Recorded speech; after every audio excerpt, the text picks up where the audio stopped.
வணக்கம். 11 மணி செய்திகளுக்காக நான் ஆர் தேவப்பிரியன். இந்த நேரத்திற்கான தலைப்புச் செய்திகளை பார்க்கலாம். மிக்ஜா புயல் மற்றும் வெள்ள நிவாரணமாக தமிழ்நாட்டிற்கு 683 கோடி ரூபாய் வழங்க மத்திய அரசு ஒப்புதல். முதற்கட்டமாக 276 கோடியே தேசிய பேரிடர் நிவாரண நிதியிலிருந்து விடுவிக்கவும் உத்தரவு.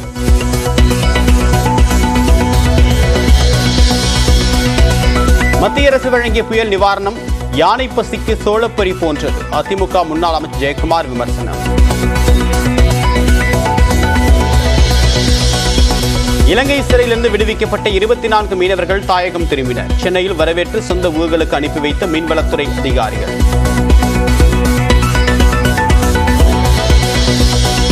புதுக்கோட்டை மாவட்டம் கந்தர்வக்கோட்டை அருகே மேல்நிலை நீர்த்தேக்க தொட்டியில் மாட்டுச்சாணம் கலக்கப்பட்ட விவகாரம். ஊராட்சி செயலர் மேல்நிலை நீர்த்தேக்க தொட்டி ஆபரேட்டருக்கு நோட்டீஸ்.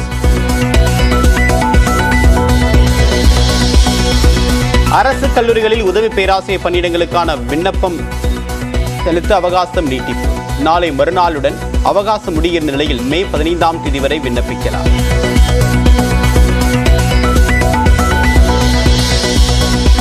மணிப்பூரில் 2ஆம் கட்ட வாக்குப்பதிவை தொடர்ந்து ஏற்பட்ட வன்முறையில் மத்திய பாதுகாப்பு படையை சேர்ந்த 2 வீரர்கள் உயிரிழப்பு. மகாராஷ்டிராவில் இரும்பு கம்பியால் வாக்குப்பதிவு இயந்திரத்தை சேதப்படுத்தி இளைஞர் கைது.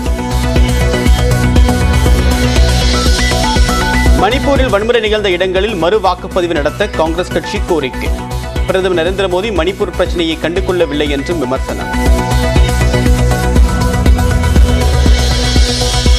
நாட்டின் வளங்களை பயன்படுத்துவதில் இஸ்லாமியர்களுக்கே முன்னுரிமை என்று 2009 மன்மோகன் சிங் பேசிய வீடியோவை வெளியிட்ட பாஜக. மேற்கு வங்கத்தில் நடைபெற்ற தேர்தல் பரப்புரையின் போது வீடியோவை மேற்கோள் காட்டி பிரதமர் நரேந்திர மோடி பேச்சு.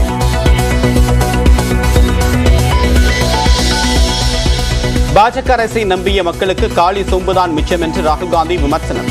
கர்நாடகாவின் பெல்லாரியில் நடைபெற்ற பரப்புரை கூட்டத்தில் பேச்சு. बीजेपी क्या करने जा रही है? भारतीय चंबू पार्टी, भारतीय चंबू पार्टी नरेंद्र मोदी जी की पार्टी. खाली खाली चंबू. ஈரோடு, சேலம், வேலூர் உட்பட 13 இடங்களில் சதம் அடித்தது வெயில். 4 நாட்களுக்கு வட தமிழகத்தின் உள் மாவட்டங்களில் வெப்ப அலை வீசும் என்று வானிலை ஆய்வு மையம் எச்சரிக்கை.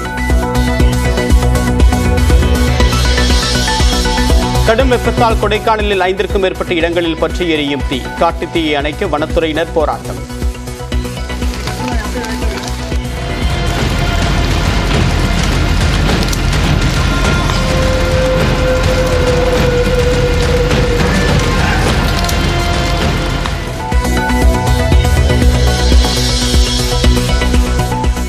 உளுந்தூர்பேட்டை அருகே மேம்பால பணி தொடர்பாக அறிவிப்பு பலகை இல்லாததால் தடுப்பு கட்டையில் மோதி தலைக்குப்புற கவிழ்ந்த பேருந்து.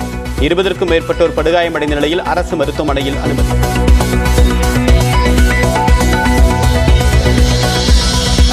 சென்னை தியாகராய நகரில் உள்ள உஸ்மான் சாலையில் இன்று முதல் போக்குவரத்து மாற்றம். மேம்பாலம் கட்டுமான பணி தொடங்கப்படுவதால் ஓராண்டு காலத்திற்கு இதே நிலை நீடிக்கும்.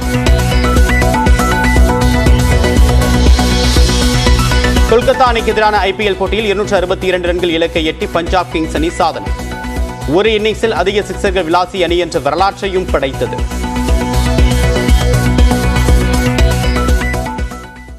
மேம்பால கட்டுமான பணிகளுக்காக சென்னை தியாகராயர் பகுதியில் போக்குவரத்து மாற்றம் செய்யப்பட்டுள்ளது. களத்தகவலுடைய நேரம் சிறப்பு செய்தியாளர் கோகுல். தற்போது இப்ப டிராபிக் எப்படி மாற்றப்பட்டிருக்கு, இனிமேல் எப்படி பயணம் செய்ய வேண்டிய நிலைக்கு மக்கள் தள்ளப்பட்டிருக்காங்க?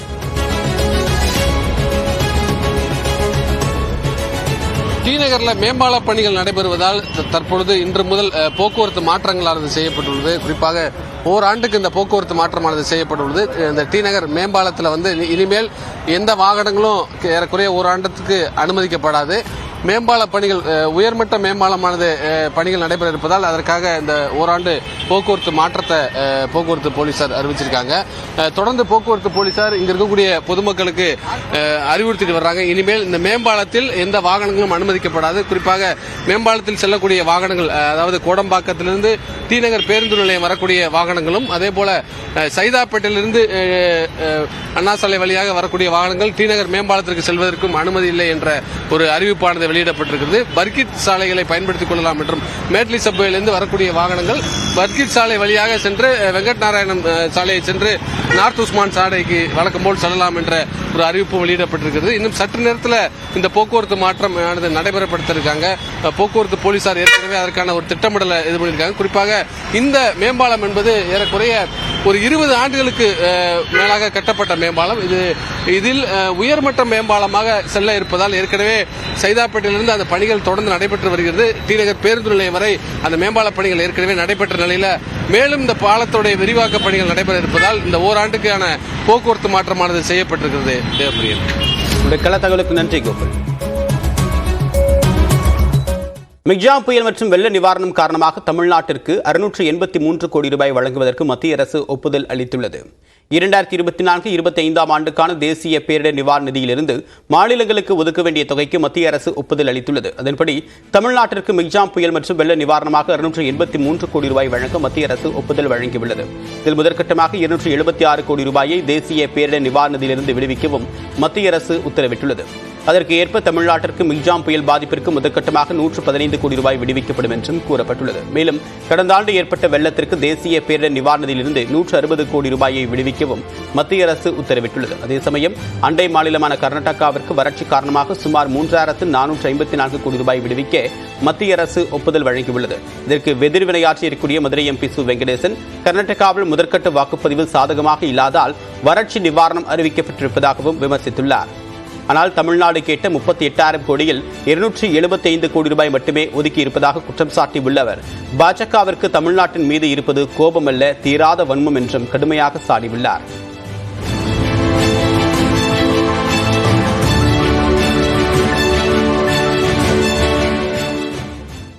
மணிப்பூரில் மத்திய பாதுகாப்பு படை வீரர்கள் 2 பேர் உயிரிழந்த நிலையில் பிரதமர் நரேந்திர மோடி அதை பற்றி கவலைப்படாமல் தன்னுடைய சொந்த உலகத்தில் பரபரப்பாக இயங்கி வருவதாக காங்கிரஸ் கட்சி விமர்சனம் செய்துள்ளது.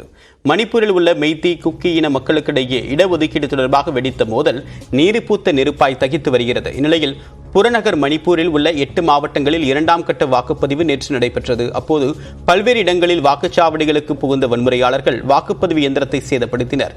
கண்காணிப்பு கேமராக்களையும் வன்முறையாளர்கள் உடைத்ததால் வாக்குப்பதிவும் பாதிக்கப்பட்டது. இந்நிலையில் 6 வாக்குப்பதிவு மையங்களில் மறுதேர்தல் நடத்த வேண்டும் என்று காங்கிரஸ் கட்சியின் மாநில கட்சி சார்பில் தேர்தல் ஆணையத்திடம் முறையிடப்பட்டுள்ளது.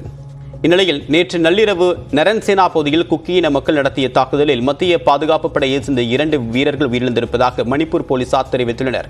இதற்கு வருத்தம் தெரிவித்திருக்கூடிய காங்கிரஸ் கட்சி உயிரிழந்த பாதுகாப்பு படை வீரர்களின் குடும்பத்தினருக்கு இரங்கல் தெரிவித்துள்ளது. மணிப்பூரில் தற்போதும் வன்முறை அணையாத நிலையில் பிரதமர் நரேந்திர மோடி அதை பற்றி துளியும் கவலைப்படவில்லை என்றும் குற்றம் சாட்டியுள்ளது. மணிப்பூரில் நிகழ்ந்த உயிரிழப்பை கண்டு கொள்ளாமல் பிரதமர் நரேந்திர மோடி தன்னுடைய கனவு உலகத்தில் பரபரப்பாக இயங்கி வருவதாகவும் விமர்சித்துள்ளது.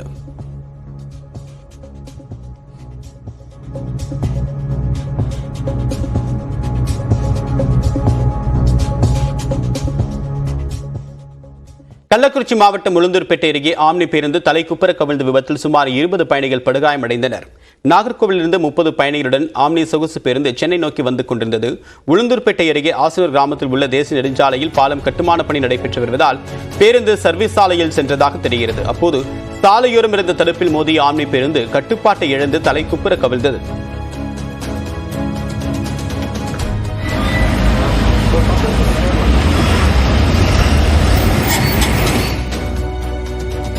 இதில் படுகாயமடைந்த 20க்கும் மேற்பட்ட பயணிகள் உடனடியாக அரசு மருத்துவமனையில் சிகிச்சைக்கு அனுமதிக்கப்பட்டனர். மேம்பால பணி குறித்து போதிய எச்சரிக்கை பலகை வைக்காததே விபத்திற்கு காரணமாக கூறப்படுகிறது. தொடர்பாக எடைக்கல் போலீசார் வழக்கு பதிவு செய்து விசாரணை மேற்கொண்டு வருகின்றனர்.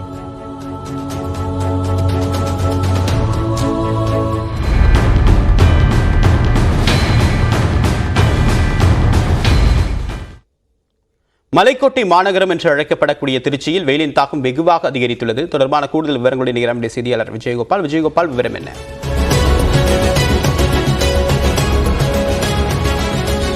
தேவப்பிரியன், திருச்சி மாவட்டத்தை பொறுத்தவரை தற்பொழுது வெயிலின் அளவானது கூடுதலாக கொண்டே செல்கிறது.